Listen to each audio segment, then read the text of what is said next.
Hello, I'm Peter Marzano. And this is Gabby Marzano. And we definitely had quite a disappointing loss in Game 3 of the Hawks-Coyotes series, with a 3-2 Phoenix win, putting them up 2-1 in the series.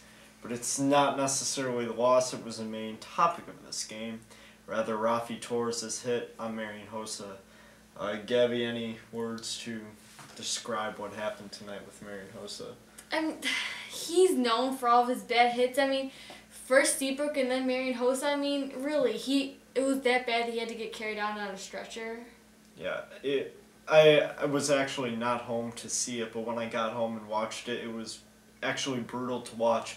And I'm going to open my mouth about this, and I truly believe that throughout this postseason and throughout the regular season, the National Hockey League has made a mockery of itself.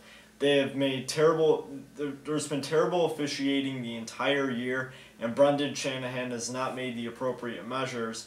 And especially tonight, where you look at Rafi Torres not even getting penalized for a clear charge. He left his feet to hit Marian Hossa, and a severe injury followed it. I can't see any reason why there would not be at least a major penalty called on this and a game misconduct.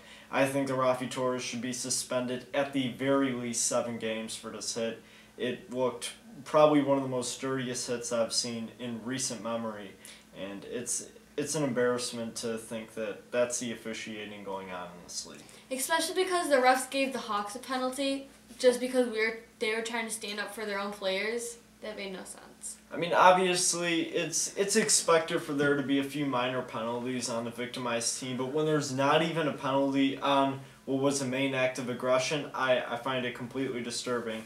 And this is the same day where Brendan Shannahan, who's the head of the safety department, who decides all the punishments and the disciplinary actions for the NHL, after he gave Andrew Shaw a 3-game suspension after basically watching Mike Smith kind of get an Academy Award nomination after his act that he showed Saturday night. It's starting to occur to me the fact that the Hawks are in a situation where this whole series they haven't been getting the calls they wanted, and that's expected. Officiating's really never perfect. But this postseason, and it's not just with the Hawks-Coyotes series, it is across all 8 series. I'm seeing a huge inconsistency with officiating, and as far as the disciplinary action, I haven't seen what is consistent with what actually happens. So I definitely think Rafi Torres should get a lengthy suspension, considering that he's been in this spot before and he's made a lot of dirty hits in the past. As Gabby mentioned, his hit on Brent Seabrook last year in Game 3, and a lot of other prior hits that have gotten him suspended before.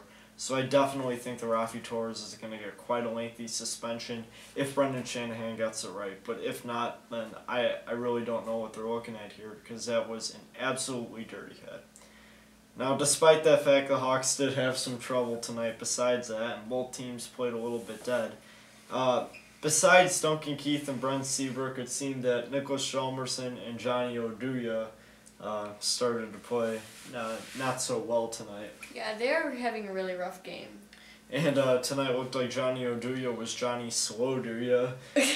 Definitely not coming up for just playing really lackadaisical, moving really slow. Nick Leddy didn't really play that great of a game.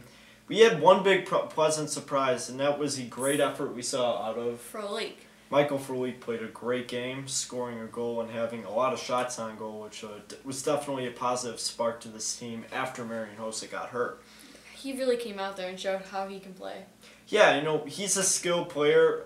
Now he's getting his chance to play. He had that big penalty shot goal against Vancouver last year in the playoffs. So I think it's a big opportunity for Michael Frolik to step up. But, the Blackhawks, this is their 5th postseason overtime game in a row. So, it seems that they're starting to get used to this, but at the same time, the Blackhawks just need to know how to close it out in regulation, something they were not able to do tonight, which is ended up losing them the game. So hopefully the Blackhawks are able to rebound to Game 4. Do you see a Hawks win coming up Thursday night? I want to say so, but I'm not too sure on that.